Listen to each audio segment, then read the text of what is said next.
Hey guys, this is a tutorial on blending lighting for group shots. So what I do is I take a series of images of a group shot and I blend them together. So there's my base exposure and then I individually light each person in the group and then take those images and combine them in Photoshop and merge those images together to create one final image. Now I use this technique when I want to get exact or precise lighting on the faces of all my models. It sounds really complicated, but it's actually fairly simple and straightforward.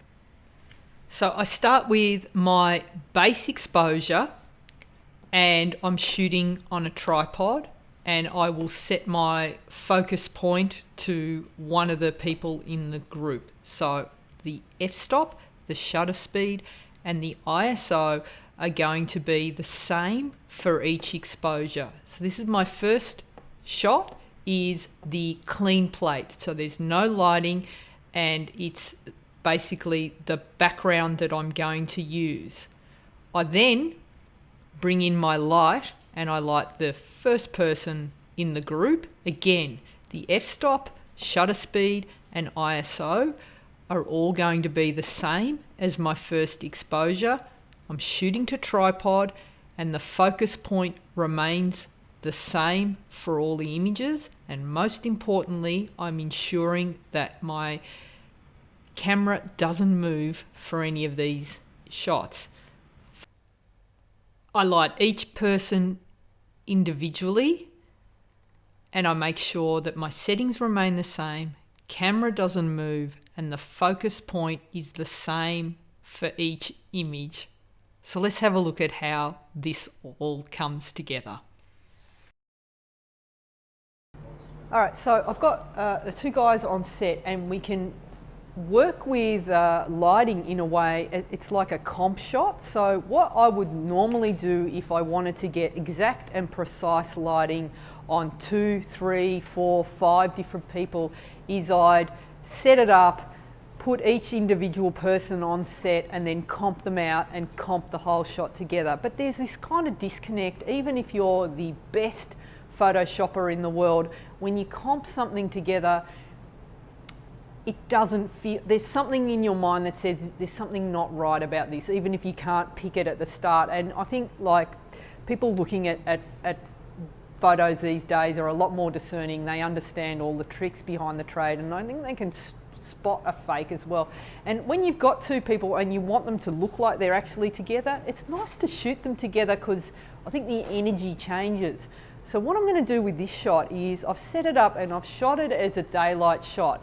And what I want is, I like the light that comes in from the window and gives the lovely split lighting. But what I want to do is make it even more dramatic. You want to make sure that you've got the people that are standing next to each other. If you're going to be shooting with a long lens, the distance between them, if you've got a person standing here and they're next to each other, they're in the same line. So if I focus on this person's eyes are going to be in focus.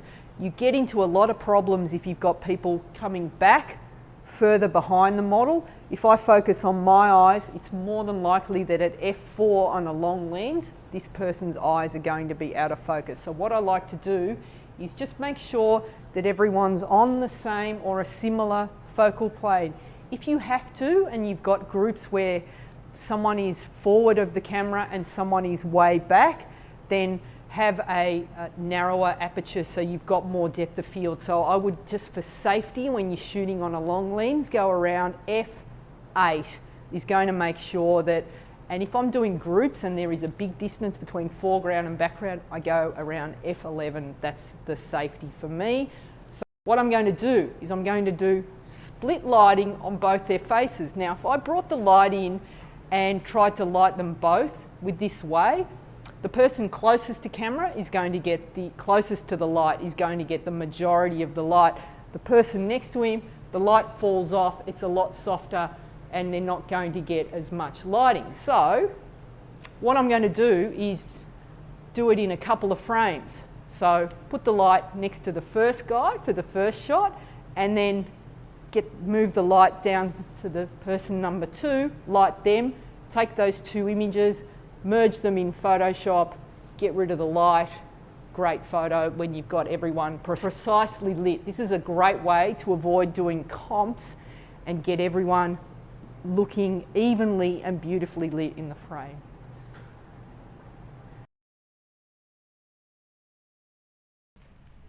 So when you're setting a shot like this up, you want to put your models in a position where they're going to be comfortable and be able to hold still for long enough as you're bringing the light in onto the set for each different person. So I've gone with an ottoman for this shot. I like the shape that it creates when I'm working with models. So I've got my guys sitting down low, legs apart, and then hands in between their knees there. And then I focus on getting the mood right and getting the sort of the connection between the two of them.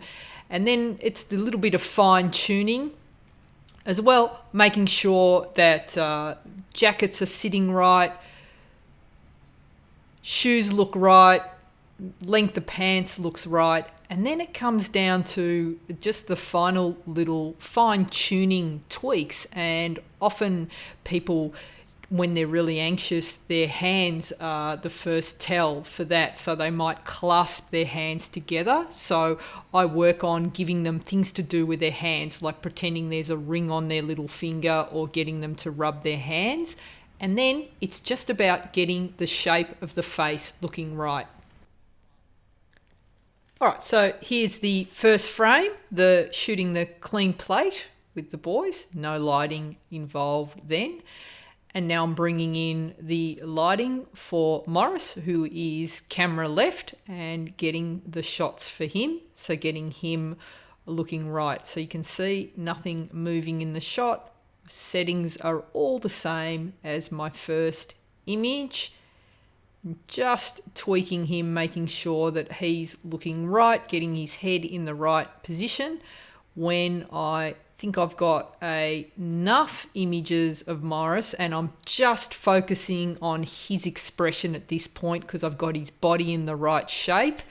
So then I can focus on getting Matthew, which is the guy camera right. So for his lighting, to bring it in close enough to get that nice split lighting, I've asked my assistant to take the light off the light stand, and he's going to bring it in, and he's actually standing in front of Morris, my model, camera left. And again, I'm just focusing on getting Matthew and getting his expression looking right, his face in the right direction, and working on getting his mood right for the shot. All right, and so once I've got a bit of a flow going there, again, just tweaking the head, moving the face back into camera and away from camera, chin down, just working on those 1%ers there and making sure that we've got Matthew looking the way that he needs to look, and also being careful not to overlap the light over Matthew's face so that I've got a clean edge to comp the shot together. All right, so let's have a look at how this image is going to be edited using Photoshop and Lightroom. So basically what I'm doing is I'm taking my base image and I'm combining it with the selected image of Morris, camera left, with my selected image of Matthew, camera right, and I'm merging those 3 images using layer masks in Photoshop. To start with, I select my images and I bring them into Lightroom and do like my minor tweaks. So that's a white balance adjustment and any exposure, at making sure I've got the right blacks. Just basic adjustments, and I apply that to all 3 images. Then I go to Edit, and I'm going to come all the way down to Open as Layers in Photoshop. And when I do that, Photoshop will automatically take those 3 images and combine them as layers into the one file in Photoshop. Okay, so once my 3 images are assembled, you can see each image there, one under the other. Okay, and I've got moving my base exposure to make sure that it's the bottom layer there. So I've got my images organized. The next thing I need to do is select all 3 images, and I'm going to come up to Edit, Auto Align Layers. And now Photoshop's actually going to make sure that all the layers are exactly the same, so that they're all lined up, and you can see that look at the wall art on the back, and you can see that each image is in exactly the same position. All right, so once I've got my 3 images together and looking nicely aligned there, I've done all my checking here. I'm going to select the top layer and come down and put a layer mask on that. Now, basically, what I'm going to be doing is taking out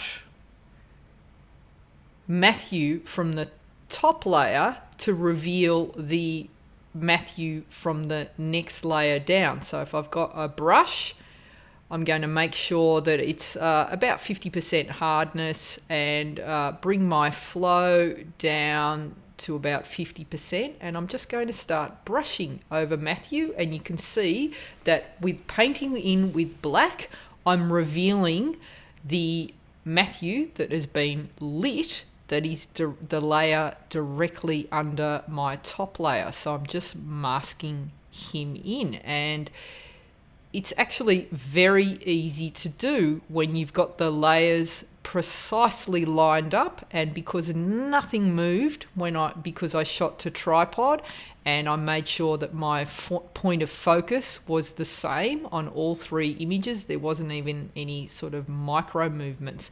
So because I've got a little bit of hardness on the brush, I can come in and brush him out of the shot to reveal the beautifully lit version of Matthew that is in the layer directly beneath this top layer. So just tweaking and fine tuning, making sure that I've got everything. Sometimes like to just zoom in and make sure that I'm not getting more bits than I actually need. So it just takes a bit of time, just carefully masking this area in. There is lots of tutorials on masking. If you're not quite following and you need a refresher, just check out in the gold community. All right, so bring my softness down, and I'm just going to come into this top area. Now you can see where I've just clipped the edge and revealing a little bit of the top layer. I can just flick back to white and remove that. So white hides and black reveals, and I could just keep swapping back and forth. You can see there I picked up a little bit more of the hair, and just carefully work on removing or adding bits back in. Okay, I just clipped the edge of the light again there, so I'll just get rid of it. All right, that's looking good. Okay, so now I've got my image where I have both Morris and Matthew both been lit, but I've still got my light stand and softbox in the background. So I'm going to now get rid of that. So to do that, I'm going to select my top layer and the next layer and hit merge layers. So they now become one layer. So now I've got my image with both my models lit and my base image, which is the background. And now I can go ahead and mask out the light. So what I'm going to do is select my top layer, add a layer mask, and then come in with my foreground color set to black, and I can now just brush out the softbox out of the shot. Just carefully coming in. Take a bit of time when you're doing this, and if the brush is too soft and you tend to be overlapping into your model, then just increase the hardness of your brush and play around with the brush hardness, and that should help you get a more accurate sort of cutout. But you can see that the background blends exactly with my foreground, and just come in a bit tighter and clean up those little areas. Make sure everything is looking good. Make sure the lines are all nice and neat. And just keep working that, like change the brush hardness as you need it, and just come in and make sure that you clean up all those little edges. Once you're happy with how your image looks, you can then go ahead and add any extra adjustment layers that you might want to do. You might want to tweak the curves, or you might want to add some burning and dodging and take that image and make it your own and add your own personal spin on it.